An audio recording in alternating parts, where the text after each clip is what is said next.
कहानी की शुरुआत में हमें एयरपोर्ट दिखाया जाता है, जहां हम ब्रैड नाम के एक पायलट को देखते हैं। वो तेजी से जहाज की तरफ जा रहा होता है और साथ ही साथ वीडियो कॉल पर अपनी बेटी से बात भी कर रहा होता है। उसकी बेटी कहती है कि आज सुबह मैंने न्यूज देखी थी, जिसमें बताया जा रहा था कि आप जिस एरिया में जा रहे हो वहां का मौसम बहुत ज्यादा खराब है, जिस वजह से और भी कई सारी फ्लाइट्स कैंसिल कर दी गई है, इसलिए आपको भी अपनी फ्लाइट कैंसिल करके घर वापस आना चाहिए। लेकिन ब्रैड मुस्कुराकर जवाब देता है कि मैं पहले भी कई बार ऐसे मौसम में सेफली जहाज उड़ा चुका हूँ, इसलिए तुम परेशान मत हो, मैं जल्द ही घर वापस आ जाऊंगा। ये सुनकर उसकी बेटी खुश हो जाती है और कॉल काट देती है। उसके बाद ब्रैड जहाज के केबिन में आकर को पायलट से मिलता है। को पायलट थोड़ा सा नर्वस था क्योंकि आज वो पहली बार फ्लाइट उड़ाने वाला था। तभी एक एयर होस्टेस आकर ब्रैड को बाहर बुलाती है, जहां एक पुलिस अफसर ब्रैड को बताता है कि इमरजेंसी की वजह से तुम्हें एक कातिल को अपने साथ ले जाना पड़ेगा, जिसका नाम टोनी है। टोनी एक बहुत ही ताकतवर और खतरनाक इंसान है जिस पर मर्डर का केस है और अब इसे जहाज के जरिए दूसरी कंट्री ले जाकर उम्र भर कैद के लिए जेल में डाला जाएगा। वो पुलिस अफसर ब्रैड से कहता है कि ये जिम्मेदारी हम तुम्हें इसलिए दे रहे हैं क्योंकि तुम एक काबिल और समझदार पायलट हो। ब्रैड मान जाता है और टोनी को सबसे लास्ट वाली सीट्स में बिठा देता है ताकि बाकी पैसेंजर्स को कोई परेशानी न हो। उसके बाद सभी पैसेंजर्स अपने सीट्स पर बैठ जाते हैं और ब्रैड जहाज के स्टाफ के पास आकर कंफर्म कर लेता है कि सभी पैसेंजर्स आ गए हैं, जिसके बाद जहाज टेक ऑफ कर लेती है। ऊंचाई पर पहुंचने के बाद ब्रैड जहाज को ऑटो पायलट पर लगाकर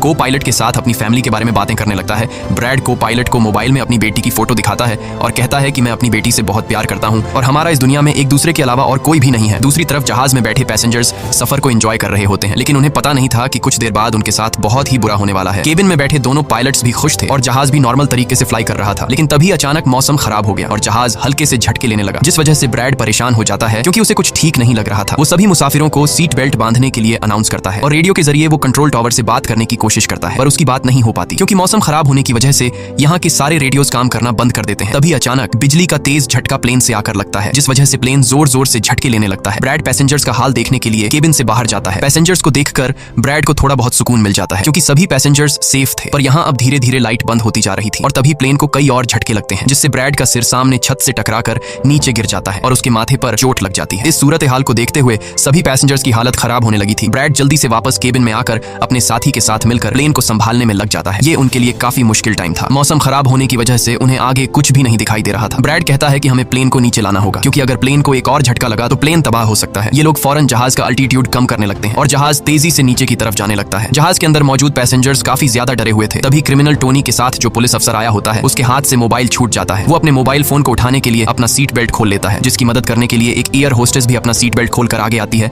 अब क्योंकि प्लेन तेजी से नीचे की तरफ जा रहा था, जिस वजह से उनका सीट बेल्ट खुलते ही ये दोनों तेजी से ऊपर छत से टकरा जाते हैं। ये दोनों इतनी तेजी से छत से टकराते हैं कि उनकी तुरंत मौत हो जाती है। इतने में जहाज काफी कम अल्टीट्यूड पर आ जाता है और किसी तरह करके ये दोनों पायलट जहाज को कंट्रोल कर लेते हैं। लेकिन अब जहाज में ज्यादा पावर नहीं बची होती, इसलिए ब्रैड जहाज को एयरपोर्ट तक नहीं पहुंचा सकता था, जिस वजह से ब्रैड जहाज को नीचे लाकर समंदर में क्रैश लैंड करने का सोचता है। लेकिन तभी ये दोनों कुछ दूर एक आइलैंड देख लेते हैं, जिसके बाद ब्रैड जहाज की डायरेक्शन आइलैंड की तरफ कर लेता है और आइलैंड पर लैंड करने का फैसला करता है। कई मुश्किलों के बाद ब्रैड इस आइलैंड पर मौजूद एक रोड पर फाइनली इमरजेंसी लैंड कर लेता है। लकीली इस इमरजेंसी लैंडिंग में सभी पैसेंजर्स सही सलामत होते हैं और किसी को भी चोट नहीं आती। तभी जहाज में पीछे शॉर्ट सर्किट होता है, जिससे देखकर ब्रैड खुश हो जाता है क्योंकि जहाज में अभी भी थोड़ी बहुत बिजली बची हुई थी। सभी पैसेंजर्स के जहाज से उतरने के बाद एक एयर होस्टेस कैप्टन ब्रैड को बताती है कि क्रिमिनल टोनी को ले जाने वाला पुलिस अफसर मारा गया है और एक एयर होस्टेस भी मारी गई है। ये सुनकर ब्रैड बहुत ज्यादा मायूस हो जाता है। दूसरी तरफ एयरलाइन कंपनी का मालिक देखता है कि उसका एक जहाज अचानक गायब हो गया है क्योंकि उसने प्लेन को लैंड होते हुए नहीं देखा था और काफी देर से रेडियो खराब होने की वजह से उसका पायलट से कांटेक्ट भी नहीं हो पा रहा था। इसीलिए वो एयरलाइन कंपनी का मालिक स्कार्सडेल नाम के एक रेस्क्यू एक्सपर्ट को बुलाता है, जो ऐसे लोगों को ढूंढने का काम करता है जो मुश्किल में कहीं फंसे हुए होते हैं। एयरलाइन कंपनी का मालिक उसे कहता है कि मुझे मेरे प्लेन्स की सारी डिटेल्स चाहिए, जैसे वो कहाँ गया, उसके वर्कर्स और सभी पैसेंजर्स कहाँ हैं। जिसके बाद रेस्क्यू एक्सपर्ट अपने काम पर लग जाता है। दूसरी तरफ सारे पैसेंजर्स इस सोच में थे कि हम यहाँ क्यों उतरे हैं। ब्रैड सभी पैसेंजर्स को इकट्ठा करके समझाता है कि इमरजेंसी की वजह से हमें यहाँ उतरना पड़ा। प्लेन में अभी भी थोड़ी बहुत बिजली मौजूद है, जिसे हम बाकी चीजों को ठीक कर लेंगे। तब तक आप लोग यहाँ आराम से रहें और आप लोग घबराइएगा नहीं, बहुत जल्द हम यहाँ से निकल जाएंगे। जिसके बाद ब्रैड प्लेन के पास आकर उसे ठीक करने में लग जाता है, पर वो देखता है कि जहाज में पावर काफी कम है, इसलिए उन्हें मदद का इंतजार करना होगा। ये लोग मैप निकालकर खुद ही अपनी लोकेशन देखने लगते हैं ताकि उन्हें पता चल सके कि आखिर ये लोग किस जगह पर हैं। ब्रैड का साथी को पायलट नक्शा देखकर बताता है कि हम एक प्राइवेट आइलैंड पर फंसे हुए हैं। ये जगह बहुत ही खतरनाक है। यहाँ पर ऐसे लोग हैं जो किसी सरकार या गवर्नमेंट की बात नहीं मानते। अगर इन लोगों ने हमें पकड़ लिया तो हमारी जान खतरे में पड़ सकती है और हमारी गवर्नमेंट भी हमें नहीं बचा पाएगी। ये सुनकर ब्रैड कहता है कि अब कहीं से भी करके हमें अपनी रेस्क्यू टीम को यहाँ पर बुलाना ही होगा ताकि वो आकर हम सबको बचा ले, क्योंकि यही एक रास्ता है यहाँ से निकलने का। जिसके बाद ये दोनों मदद बुलाने के लिए रेडियो ठीक करने लगते हैं, लेकिन आसमानी बिजली के टकराने से रेडियो बिल्कुल खराब हो चुका था। अब ब्रैड सभी पैसेंजर्स के पास आकर उन्हें बताता है कि किसी खराबी की वजह से रेडियो काम नहीं कर रहा, लेकिन आप सब परेशान मत हो। ब्रैड उन्हें तसल्ली देता है कि हम आइलैंड के दूसरी साइड पर जाकर रेडियो को ढूंढेंगे और कंट्रोल टावर को अपनी लोकेशन बताकर रेस्क्यू टीम को यहाँ पर भेजने के लिए कहेंगे, जो आकर आप सब लोगों को बचा लेंगे। और यहाँ ब्रैड एक बहुत बड़ा कदम उठाता है। वो कहता है कि मेरे साथ टोनी जाएगा। ये कहकर वो टोनी की हथकड़ी खोल देता है। यहाँ ब्रैड जहाज के को पायलट से कहता है कि तुम जहाज की पावर को रिपेयर करने के काम पर लग जाओ। मैं जल्द ही किसी भी कॉन्टैक्ट के जरिए रेस्क्यू टीम को यहाँ तक लाने की कोशिश करूंगा। जिसके बाद टोनी और ब्रैड रेडियो ढूंढने के लिए जंगल की तरफ निकल पड़ते हैं। रास्ते में टोनी ब्रैड को उस पर भरोसा करने के लिए थैंक्स कहता है। अब हम इस आइलैंड पर रहने वाले आतंकवादी ग्रुप को देखते हैं, जिनके पास एक आदमी दौड़ कर आता है और वो आदमी उस ग्रुप के लीडर को बताता है कि यहाँ आइलैंड पर एक प्लेन आकर रुका है इमरजेंसी की वजह से, और उसके अंदर बहुत सारे लोग हैं जो अलग अलग कंट्रीज से हैं। ये सुनकर ग्रुप का लीडर उस आदमी को कुछ पैसे देता है और ग्रुप का लीडर अपनी टीम से तैयार होने को कहता है। आइलैंड के जंगल में ब्रैड और टोनी आगे बढ़ रहे होते हैं। टोनी ब्रैड से पूछता है कि तुमने मुझे आजाद क्यों किया और अब मुझे कहां लेकर जा रहे हो। तब ब्रैड उसे कहता है, क्योंकि मैं तुम्हारी वजह से सबको खतरे में नहीं डाल सकता और यहाँ एक खतरनाक आतंकवादी ग्रुप है जिसका मेरे साथ मिलकर तुम्हें सामना करना है। तब टोनी ब्रैड से कहता है कि मैं एक मिलिट्री बैकग्राउंड से हूँ और मैं यूएस मिलिट्री में कई साल ड्यूटी कर चुका हूँ। कुछ ही देर में पीछे से टोनी की आवाज आनी बंद हो जाती है। जब ब्रैड पीछे मुड़कर देखता है तो टोनी वहां नहीं था। वो ब्रैड से अपनी जान छुड़ाकर भाग चुका था और अब ब्रैड अकेले ही जंगल में आगे निकल पड़ता है। जंगल में आगे बढ़ते हुए ब्रैड एक खाली पड़ी फैक्ट्री में जाता है जहां वो एक टेलीफोन को ढूंढ लेता है, लेकिन वो पुराने जमाने का टेलीफोन खराब पड़ा हुआ था। जिसके बाद ब्रैड साइड पर लगे उस टेलीफोन के तार जोड़ने लगता है और टेलीफोन काम करने लग जाता है। ब्रैड जल्दी से कंपनी के हेल्पलाइन पर कॉल करता है। ब्रैड हेल्पलाइन को अपनी लोकेशन और सब कुछ बता देता है, लेकिन लाइन में कोई गड़बड़ी होने की वजह से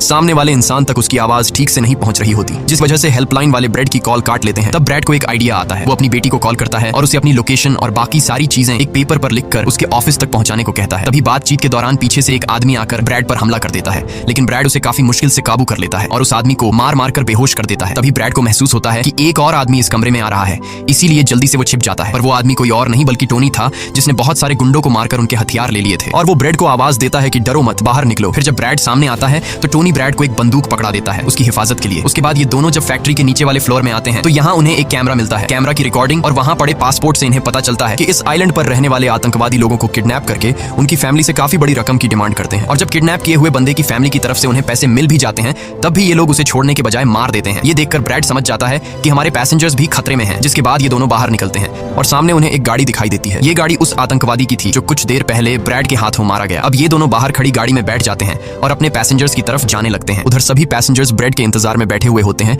कि ब्रैड जल्द ही उनके लिए मदद लेकर आ जाएगा। तभी उन्हें किसी गाड़ी की आवाज आती है। गाड़ी की आवाज सुनकर ये लोग खुश हो जाते हैं और ये लोग समझते हैं कि ब्रैड उनके लिए रेस्क्यू टीम बुला लिया है। लेकिन ये रेस्क्यू टीम नहीं बल्कि इस आइलैंड पर रहने वाले आतंकवादी थे। वो लोग गोलियां चलाकर सभी पैसेंजर्स को डराने लगते हैं। उन गोलियों की आवाज ब्रैड और टोनी ने भी सुन ली थी। जिसके बाद ये लोग कार की स्पीड बढ़ाकर जल्दी से प्लेन तक पहुंचने की कोशिश करते हैं। आतंकवादी ग्रुप का लीडर एयर होस्टेस से सभी यात्रियों की लिस्ट मांगता है। डर के मारे जल्दी से एयर होस्टेस उसे लिस्ट ला कर दे देती है। फिर गैंग का एक आदमी को पायलट से पूछता है कि तुम्हारा सीनियर पायलट कहां पर है, जिस पर को पायलट बताता है कि किसी काम से वो जंगल में गया था पर अभी तक वापस नहीं आया। तभी वहां पर ब्रैड और टोनी भी पहुंच जाते हैं, लेकिन ये दोनों चुपके से दूर से इन लोगों को देख रहे होते हैं। इसी दौरान एक औरत वहां से भागने की कोशिश करती है पर वो लोग गोली चलाकर उसे मार देते हैं। ये देखकर ब्रैड उनकी मदद करने के लिए जाता है पर टोनी उसे रोक लेता है और टोनी कहता है कि तुम शांत रहो, अभी जाना ठीक नहीं। गैंग का लीडर सभी पैसेंजर्स को एक बस में बैठा लेता है और गैंग का लीडर अपने दो साथियों को वहीं छोड़कर उनसे कहता है कि जाओ, जहाज के अंदर जो भी कीमती सामान है उसे ले आओ। जिसके बाद ये लोग सभी पैसेंजर्स को अपने अड्डे पर ले जाने लगते हैं। गैंग के जाने के बाद ब्रैड टोनी पर गुस्सा करने लगता है कि वो लोग हमारे पैसेंजर्स को ले गए और तुमने मुझे जाने ही नहीं दिया। जिस पर टोनी उसे समझाता है कि वो लोग काफी ज्यादा थे, अगर तुम चले भी जाते तो इतनी बड़ी आर्मी से अकेले नहीं लड़ पाते। अब ये दोनों प्लेन की तरफ बढ़ने लगते हैं और उन दोनों गुंडों को पकड़ लेते हैं जो प्लेन से कीमती सामान चुरा रहे थे। ब्रैड गन पॉइंट पर उनसे पूछता है कि तुम्हारा लीडर पैसेंजर्स को कहां पर लेकर गया होगा, जिस पर वो बताता है कि यहाँ से कुछ दूर हमारा एक अड्डा है और वो सब वहीं गए होंगे। दूसरी तरफ ब्रैड की बेटी रेस्क्यू एक्सपर्ट के पास ब्रैड का लिखवाया हुआ पेपर दे देती है, जिस पर प्लेन का लोकेशन और सारी जानकारी लिखी गई होती है। रेस्क्यू एक्सपर्ट सैटेलाइट की मदद से प्लेन की लोकेशन का पता लगा लेता है। उन्हें पता चल जाता है कि प्लेन एक आइलैंड पर फंसा हुआ है और उन्हें यह भी पता चल जाता है कि इस आइलैंड पर एक खतरनाक आतंकवादी ग्रुप है। इसके बाद वो रेस्क्यू ऑफिसर अपनी एक प्राइवेट आर्मी के कैप्टन को कॉल करता है और उसे ये सारी सिचुएशन समझाकर उस आइलैंड पर जाने को कहता है। प्राइवेट आर्मी का कैप्टन मान जाता है और अपने साथियों के साथ एक पैसों का भरा हुआ बैग और कई सारे वेपन्स के बैग गाड़ी में लोड करके उस आइलैंड पर जाने के लिए रेडी हो जाते हैं। दूसरी तरफ ब्रैड देखता है कि उन आतंकवादियों के ले जाने से पहले जहाज के को पायलट ने जहाज का पावर सिस्टम रिपेयर कर लिया था और ब्रैड देखता है कि जहाज में पावर वापस आ गई है, जिसे देखकर वो बहुत खुश हो जाता है। अब ब्रैड आने वाले प्राइवेट आर्मी टीम के लिए अपनी यूनिफॉर्म पर एक मैसेज लिखकर छोड़ देता है और टोनी के साथ उस जगह पर निकल पड़ता है जहां गैंग वाले प्लेन के सभी पैसेंजर्स ले गए थे। जंगल के रास्ते से होते हुए ये दोनों उन आतंकवादियों के अड्डे पर पहुंच जाते हैं और ये दोनों गाड़ी से निकलकर चुपके से उस जगह में घुस जाते हैं जहां वो सारे गुंडे पैसेंजर्स को डराकर उनकी वीडियोस बना रहे थे ताकि ये वीडियोस इनकी फैमिली को भेजकर उनसे पैसे वसूल सकें। दूसरी तरफ रेस्क्यू एक्सपर्ट की तरफ से भेजी गई प्राइवेट टीम भी प्लेन के पास पहुंच जाती है, पर उन्हें वहां जब कोई नहीं मिलता तो टीम का लीडर प्लेन के अंदर जाकर चेक करता है जहां उन्हें दो लोगों की लाशें मिलती हैं। ये वो दो लोग थे जिन्हें गैंग के लीडर ने प्लेन में से सारा कीमती सामान चुराने का कहा था, लेकिन ब्रैड ने उन दोनों को मार दिया। प्राइवेट टीम के कैप्टन को ब्रैड का छोड़ा हुआ मैसेज भी मिलता है जो उस आतंकवादी गैंग के अड्डे तक आने का रास्ता था। आतंकवादियों के अड्डे पर टोनी और ब्रैड चुपके से उन पर नजर रखे हुए थे और जैसे ही उन्हें मौका मिलता है ये दोनों चुपके से पीछे से आकर दो आतंकवादियों को मार देते हैं। फिर ये दोनों चुपके से आगे बढ़ते हैं और एक कमरे के बाहर जा पहुंचते हैं। इस कमरे के अंदर सभी पैसेंजर्स को कैद करके रखा गया था। अब ब्रैड इन लोगों को छुड़ाना तो चाहता था, पर वहाँ बहुत सारे गार्ड्स पहरा दे रहे थे और ब्रेड के पास दरवाजे का ताला खोलने की चाबी भी नहीं थी। इसके बाद ये दोनों एक एक करके उन गार्ड्स को मार गिराते हैं और टोनी तो हथौड़ा उठाकर कई सारे गार्ड्स को हथौड़े से मार देता है। यहाँ ब्रेड एक गार्ड से चाबी लेकर उन पैसेंजर्स को कमरे से आजाद कर देता है। वो उनसे कहता है कि जल्दी से उसी बस में बैठ जाओ जिसमें तुम सबको आतंकवादियों ने यहाँ लाया था, और वो सभी जल्दी से उस बस में जाकर बैठ जाते हैं। तभी टोनी ब्रेड के पास आकर बताता है कि यहाँ से गाड़ी के जरिए बाहर निकलने का सिर्फ एक ही रास्ता है, मगर वहाँ कई सारे गुंडे बंदूक लिए खड़े हैं जो हमें देखते ही हम पर गोलियां बरसाना शुरू कर देंगे। जब ब्रेड पैसेंजर्स की तरफ देखता है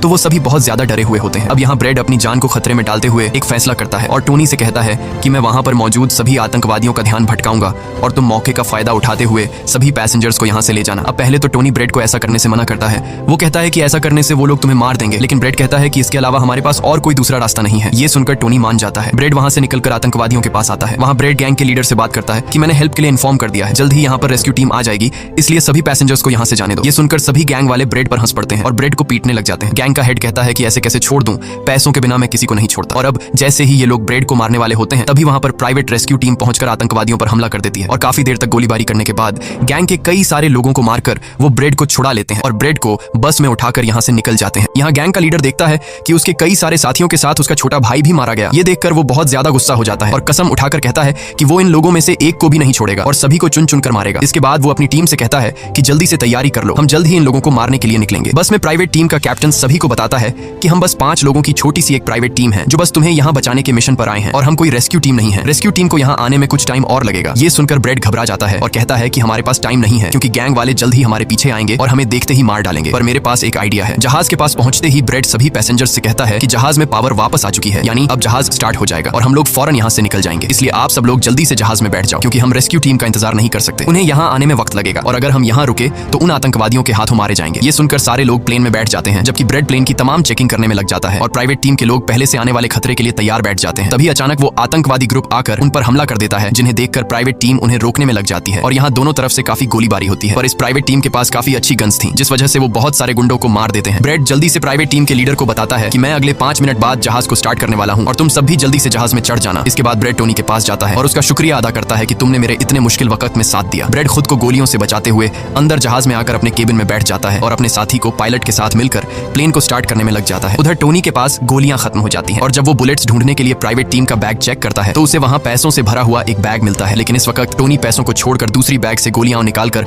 दोबारा आतंकवादियों से लड़ने लगता है। यहाँ तब तक ब्रेड भी प्लेन को राइट साइड पर घुमा देता है। अब प्राइवेट टीम के सोल्जर्स भी एक एक करके जहाज में चढ़ने लगते हैं और टोनी उन्हें कवर फायर देता है। पावर आने की वजह से रेडियो भी काम करने लग जाता है। अब ब्रेड को प्लेन कंपनी का मालिक बताता है कि मैं तुम्हें कोई सुरक्षित जगह बता दूंगा जहां तुम जा सकते हो। अब सभी लोग जहाज में चढ़ जाते हैं पर टोनी नहीं चढ़ता। वो पैसों से भरा बैग लेकर वहां से भागने लगता है क्योंकि अगर वो इनके साथ प्लेन में वापस गया तो पुलिस वाले उसे फिर से पकड़कर जेल में डाल देंगे। गैंग का लीडर अपने साथियों को मरता हुआ देखकर गुस्से से पागल हो जाता है। वो प्लेन के सामने रॉकेट लॉन्चर लाकर उन्हें एक ही झटके में उड़ाने का सोचता है, लेकिन सही टाइम पर टोनी उसे देख लेता है। अब टोनी जल्दी से बंदूक उठाकर उसे शूट करके मार देता है और सभी लोगों की जान बचा लेता है। ये देखकर ब्रेड टोनी के इस काम से बहुत खुश हो जाता है और ब्रेड अपनी पूरी ताकत लगाकर प्लेन उड़ाने में कामयाब हो ही जाता है। ये देखकर टोनी सभी पैसेंजर्स और ब्रेड के लिए खुश होता है और पैसों का भरा हुआ बैग लेकर जंगल की तरफ भाग जाता है। ब्रेड जहाज को इस आइलैंड से दूर ले जाता है और जहाज का मालिक उसे एक एयरपोर्ट के बारे में बताता है जहां ये लोग जा सकते थे, जो अब इनके काफी करीब था। ब्रेड एयरलाइन कंपनी के मालिक की बताई हुई जगह की तरफ जहाज को ले जाता है, लेकिन तभी एक बार फिर जहाज के इंजन में आग लग जाती है और जहाज तबाह होने लगता है। इसलिए ब्रेड दोबारा से इमरजेंसी वार्निंग ऑन करता है और धीरे धीरे जहाज को नीचे रनवे पर लाने की कोशिश करता है। फाइनली बड़ी मुश्किल के बाद ब्रेड जहाज को रनवे पर उतार देता है और सब लोगों की जान बच जाती है। ब्रेड और उसका साथी को पायलट काफी खुश हो जाते हैं। उधर प्लेन कंपनी का मालिक और उसकी टीम भी बेहद खुश थी। अब ब्रेड पैसेंजर्स का हाल देखने के लिए पीछे जाता है तो वो देखता है कि सभी पैसेंजर्स सेफ हैं और ये देखकर उसके दिल को सुकून मिल जाता है। वहाँ खड़े सभी पैसेंजर्स ब्रेड के लिए तालियां बजाने लगते हैं और ब्रेड का शुक्रिया अदा करते हैं। कुछ ही देर में वहाँ उनके लिए रेस्क्यू टीम भी आ जाती है जिसे देखकर सभी पैसेंजर्स खुश हो जाते हैं। यहाँ ब्रेड सभी पैसेंजर्स को रेस्क्यू टीम के साथ भेज देता है और कैप्टन फाइनली सुकून की सांस लेते हुए जहाज की सीढ़ियों पर बैठकर अपनी बेटी से कॉल पर बात करता है। इसी के साथ ये कहानी खत्म हो जाती है। अगर आपको वीडियो अच्छी लगी हो तो हमारे चैनल को सब्सक्राइब और वीडियो को लाइक जरूर कीजिएगा।